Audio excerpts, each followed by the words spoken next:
আসসালামু আলাইকুম রহমতুল্লাহি ওয়া দূরে ও কাছে দেশে কিংবা প্রবাসী এই মুহূর্তে যারা আমার ভিডিওটি দেখছেন তাদের প্রত্যেককে জানাচ্ছি আন্তরিক মোবারকবাদ ও শুভেচ্ছা। সুপ্রিয় দর্শক, আজকে যে বিষয়টি আপনাদের সম্মুখে উপস্থাপন করব সেটি হচ্ছে তৌবা। রমজান মাস হচ্ছে তৌবা ও ইস্তেগফারের মাস। এ মাস রহমত, মাগফিরাত ও নাজাতের মাস। গুনাহগার বান্দা তাওবার মাধ্যমে নাফরমানি থেকে পুনরায় আল্লাহর দিকে ফিরে আসে। বান্দা যতই গুনাহ করুক না কেন, রব্বুল আলামিনের কাছে ক্ষমা চাইলে তিনি ক্ষমা করেন। বান্দার গুনাহ যত বড়, তার রহমত এর চাইতেও বড়। তাই নিরাশ হবার কোনো কারণ নেই। সুপ্রিয় দর্শক, এই মাস তওবার জন্য মহামূল্যবান। হাদিসে কুদসিতে এসেছে, আল্লাহ রাব্বুল আলামিন বলেন, হে আমার বান্দা, তোমরা দিনে রাতে গুনাহ করে থাকো আর আমি সব গুনাহ মাফ করি। তোমরা আমার কাছে ক্ষমা চাও, আমি তোমাদের গুনাহ মাফ করে দেব। সহিহ মুসলিম।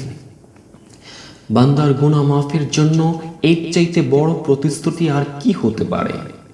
পবিত্র কোরআনে আল্লাহ ইরশাদ করেছেন, হে আমার বান্দা, তোমরা যারা নিজেদের আত্মার উপর জুলুম করেছ, আল্লাহর রহমত থেকে নিরাশ হইও না। নিশ্চয়ই আল্লাহ সব গুনাহ মাফ করেন। নিঃসন্দেহে তিনি অধিক ক্ষমাশীল ও মেহেরবান। সূরা জুমা। রাসূলুল্লাহ সাল্লাল্লাহু আলাইহি ওয়াসাল্লাম বলেছেন, আল্লাহ দিনে গুনাহকারীদের গুনাহ মাফ করার জন্য রাতে নিজ ক্ষমার হাত প্রসারিত করেন এবং রাতে গুনাহকারীদের গুনাহ মাফ করার জন্য দিনে নিজ ক্ষমার হাত সম্প্রসারিত করেন। কিয়ামতের আগ পর্যন্ত এভাবেই চাইতে থাকবে। এ থেকে বোঝা যায় আল্লাহ গুনাহ মাফের জন্য রীতিমতো অপেক্ষা করেন। বান্দা মাফ চাইলেই পেতে পারে। রাসূলুল্লাহ সাল্লাল্লাহু আলাইহি ওয়াসাল্লাম আরও বলেছেন, সেই ব্যক্তির নাক ধুলামলিন হোক যে রমজান পেয়েছে কিন্তু তার গুনাহ মাফ হয়নি। তিরমিজি। হাদিসে কুদসিতে বর্ণিত হয়েছে, রব্বুল আলামিন বলেন, হে বনি আদম, তুমি আমার কাছে যা আশা করো এবং চাও আমি তোমাকে মাফ করে দিলাম এবং এজন্য আমি কোনো পরোয়া করি না। তিরমিজি। পবিত্র কোরআনে রব্বুল আলামিন আরও বলেন, তিনি সেই সত্তা যিনি বান্দার তওবা কবুল করেন, তাদের গুনাহ মাফ করেন এবং তোমরা যা কিছু করো সব কিছুই তিনি জানেন। সূরা শুরা। সম্মানিত দর্শক, এই আয়াত দ্বারা বোঝা যায় আল্লাহ তাআলা বান্দার তওবা কবুল করেন। তবে তওবা করার কিছু নিয়ম কানুন রয়েছে। তওবা করতে হবে ইখলাসের সঙ্গে এবং ইচ্ছাকৃতভাবে, আর সেই গুনাহ পুনরাবৃত্তি করা যাবে না।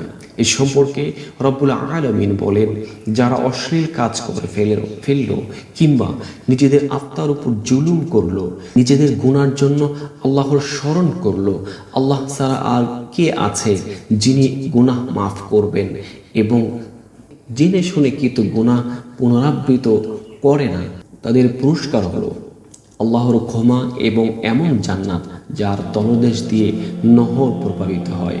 তারা সেখানে চিরদিন থাকবে। আমলকারীদের পুরস্কার কতই না উত্তম। সূরা আল-ইনসান। রব্বুল আলামিনের ক্ষমা পেতে তাওবা করার জন্য বান্দার কৃত গুনাহকে স্মরণ করে সে তওবার জন্য লজ্জিত হতে হবে। এরপর তওবা করে আল্লাহর কাছে ক্ষমা চাইতে হবে। পুনরায় সেই গুনাহ না করার ওয়াদা করতে হবে। সকল পর্যায়ের পূর্ণ ইখলাস ও আন্তরিকতা থাকতে হবে। আর ওয়াদার উপর টিকে থাকার জন্য আল্লাহর সাহায্য প্রার্থনা করতে হবে। রমজান মাস আসলে দেখা যায় অনেক ভালো মানুষ হয়ে যায়, নেক কাজে ব্যস্ত ও গুনাহ কাজ থেকে দূরে থাকেন। প্রতিদিন রীতিমতো জামাতে নামাজ পড়েন, রোজা রাখেন, তারাবি পড়েন, কোরআন পাঠ করেন, দান সাদকা করেন, ঘুষ, মিথ্যা এবং গালিগালাজ বা মন্দ কথা কিংবা নিন্দা অপরাধ থেকে দূরে থাকেন। কিন্তু রমজান চলে গেলে তারা আবার গুনাহের কাজ করেন। তাহলে তওবা ও ক্ষমার দাবি পূরণ করা হলো কিভাবে?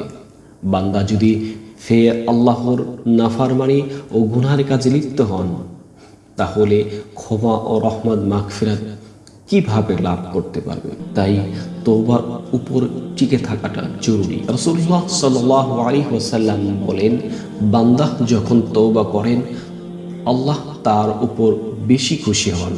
আল্লাহর পক্ষ থেকে রাসূলুল্লাহ সাল্লাল্লাহু আলাইহি ওয়াসাল্লাম বর্ণনা করেন, যদি কোনো বান্দা তওবা করে এসে বলে, হে আল্লাহ আমার গুনাহ মাফ করুন, তখন আল্লাহ বলেন, আমার বান্দা গুনাহ করেছে, সে জেনেছে যে তার একজন প্রতিপালক আছে, তিনি গুনাহ মাফ করেন। তারপর সে আবার গুনাহ করেছে এবং বলেছে, হে আল্লাহ আমার গুনাহ মাফ করেন। আল্লাহ জবাবে বলেন, আমার বান্দা গুনাহ করেছে, সে জেনেছে যে তার একজন রব আছে যিনি গুনাহ মাফ করেন। আল্লাহ তার গুনাহ মাফ করে দেন। সহিহ মুসলিম। সুবহানাল্লাহ। সুপ্রিয় দর্শক, অপর এক হাদিসে এসেছে, রাসূল করিম সাল্লাল্লাহু আলাইহি ওয়াসাল্লাম বলেন, আল্লাহর কসম আমি দিনে আল্লাহর কাছে ৭০ বারের অধিক তওবা ইস্তেগফার করি। সহিহ বুখারী।